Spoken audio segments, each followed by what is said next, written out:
요즘 어떤 사람 때문에 힘드신가요? 가족일 수도 있고 오래된 친구일 수도 있습니다. 아니면 동네에서 자주 만나는 이웃일 수도 있습니다. 이상한 일입니다.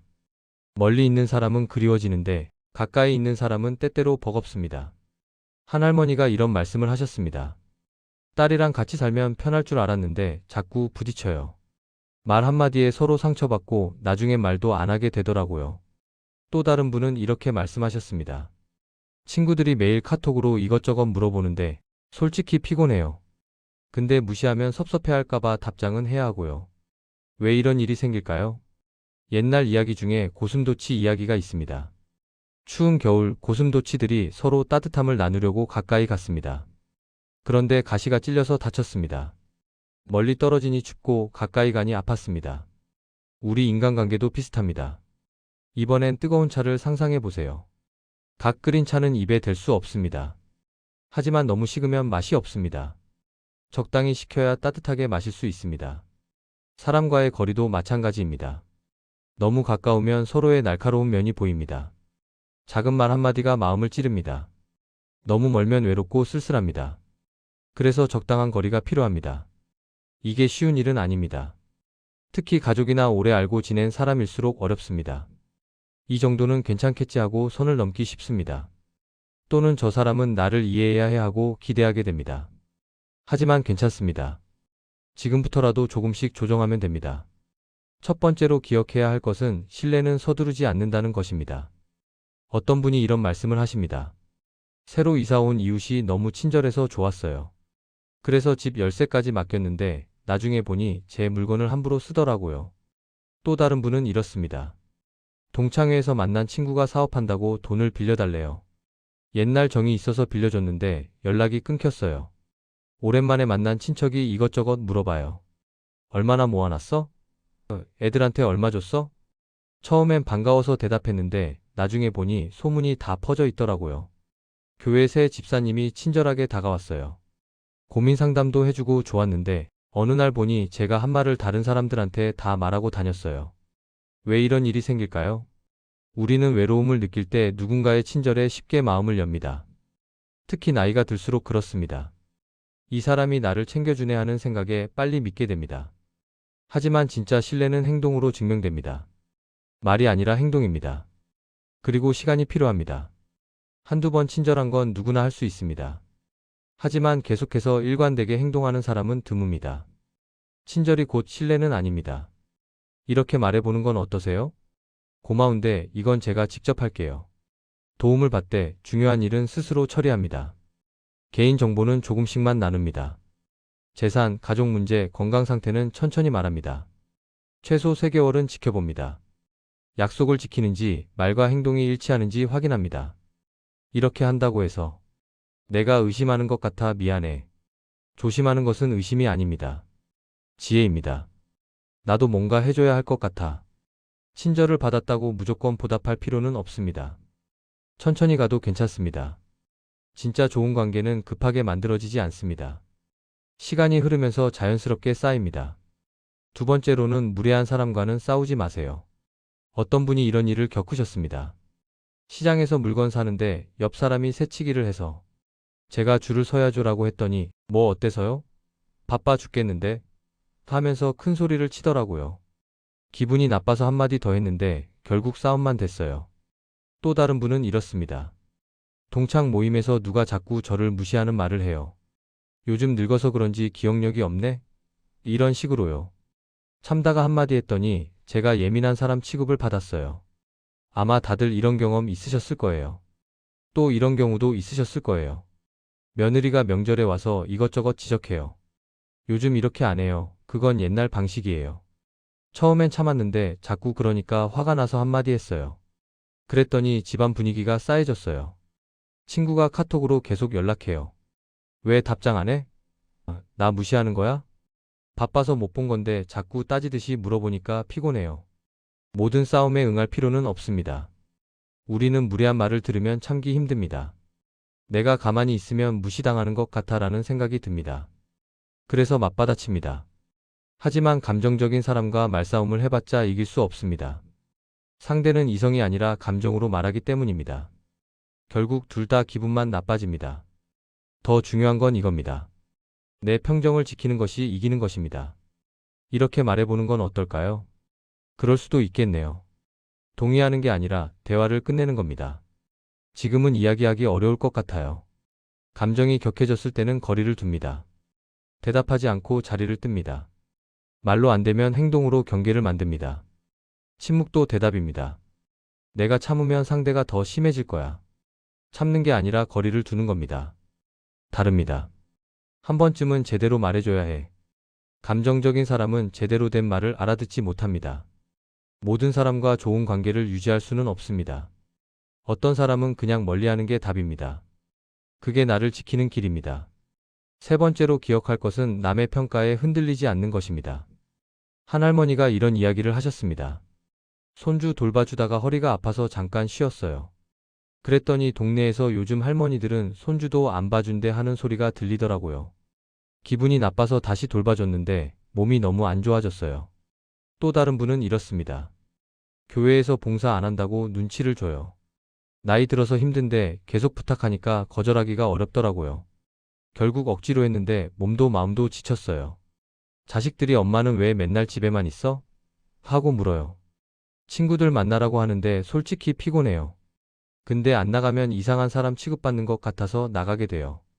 친척 모임에서 요즘 뭐 해? 하고 물어봐요. 그냥 쉬어요라고 하면 심심하지 않아? 하면서 이것저것 시켜요. 거절하면 왜 이렇게 무뚝뚝해졌어? 하고 서운해해요. 내 인생은 내가 정합니다. 우리는 어릴 때부터 남에게 좋게 보이는 것을 배웠습니다. 특히 우리 세대는 더 그렇습니다. 체면, 의리, 도리 같은 말들이 익숙합니다. 하지만 이제는 달라져야 합니다. 내가 행복하지 않은데 남을 위해 사는 건 의미가 없습니다. 정원을 생각해 보세요. 정원에는 울타리가 있습니다. 울타리가 있어야 꽃이 잘 자랍니다. 울타리가 없으면 아무나 들어와서 꽃을 밟습니다. 내 삶에도 울타리가 필요합니다. 그게 바로 내 기준입니다. 이렇게 말해보는 건 어떨까요? 제 형편이 안 돼서요. 구체적인 이유를 말할 필요는 없습니다. 고마운데 저는 이게 편해요. 내 방식을 설명하지 않아도 됩니다. 다음에 할게요. 나중에 하겠다는 게 아니라 정중한 거절입니다. 거절도 선택입니다. 거절하면 나쁜 사람 될 것 같아. 나를 지키는 사람이 나쁜 사람은 아닙니다. 저 사람이 섭섭해할까봐. 상대의 섭섭함보다 내 건강이 먼저입니다. 이제는 내 기준으로 살아도 괜찮습니다. 평생 남을 위해 사셨습니다. 이제는 나를 위해 살아도 됩니다. 지금도 늦지 않았습니다. 기억하세요. 내 삶의 기준은 내가 정하는 것입니다. 실제로 쓸 수 있는 말을 정리해 드리겠습니다. 천천히 따라 해보세요. 고맙긴 한데 요즘 몸이 안 좋아서 어려울 것 같아요. 건강 이유는 누구도 강요할 수 없습니다. 마음은 고마운데 제가 감당하기엔 벅차요. 솔직하게 한계를 말하는 겁니다.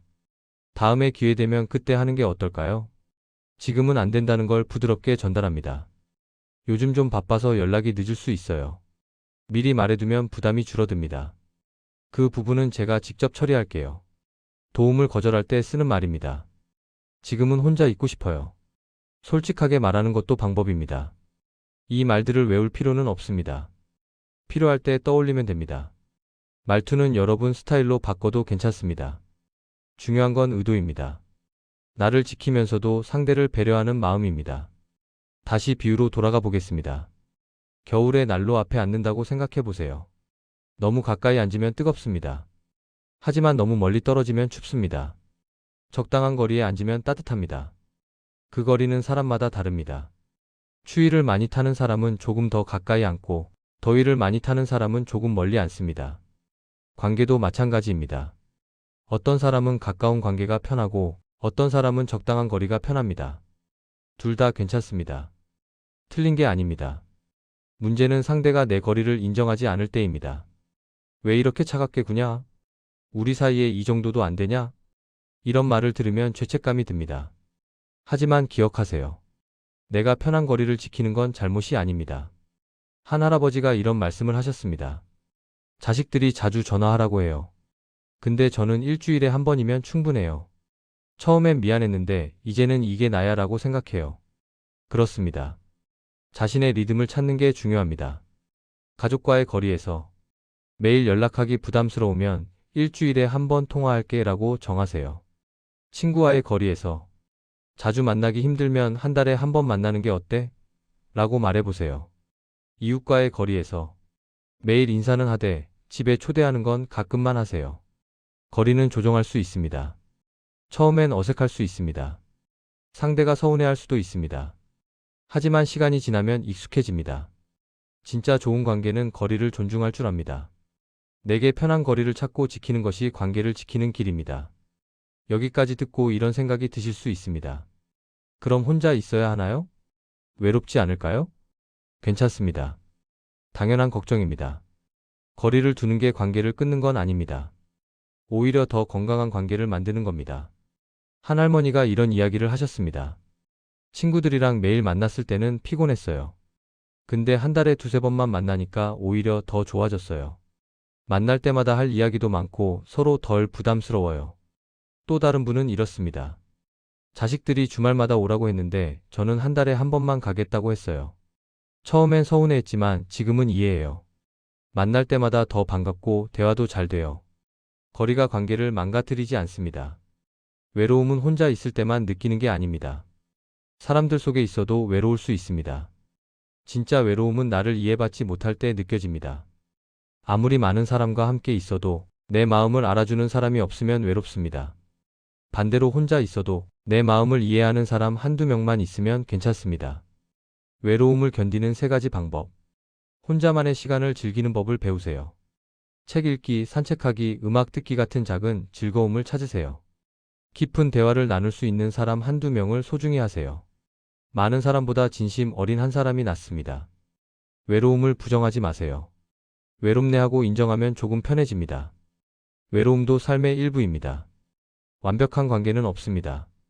항상 행복한 관계도 없습니다. 때로는 외롭고 때로는 힘듭니다. 하지만 그 속에서도 나를 지킬 수 있으면 됩니다. 그게 가장 중요합니다. 외로움은 혼자일 때가 아니라 이해받지 못할 때 느껴집니다. 오늘 이야기를 정리하겠습니다. 첫째, 신뢰는 서두르지 마세요. 시간과 행동으로 천천히 쌓으세요. 둘째, 무례한 사람과는 싸우지 마세요. 내 평정을 지키는 게 이기는 겁니다. 셋째, 남의 시선에 흔들리지 마세요. 내 삶의 기준은 내가 정합니다. 관계도 나를 지키면서 만들어갑니다. 관계는 가까울수록 좋은 게 아닙니다. 적당한 거리가 있어야 오래갑니다. 뜨거운 차처럼 적당히 식혀야 따뜻하게 마실 수 있습니다. 난로처럼 적당한 거리에서 따뜻함을 느낄 수 있습니다. 여러분은 지금까지 잘해오셨습니다. 앞으로도 잘하실 겁니다. 혹시 오늘 이야기가 도움이 되셨다면 댓글로 여러분의 생각을 나눠주세요. 요즘 가장 조심하고 싶은 관계는 어떤 관계인가요? 그리고 이 영상이 필요한 분이 계시다면 가족이나 친구에게 공유해주세요. 좋아요와 구독은 저에게 큰 힘이 됩니다. 다음에 또 좋은 이야기로 찾아뵙겠습니다. 감사합니다.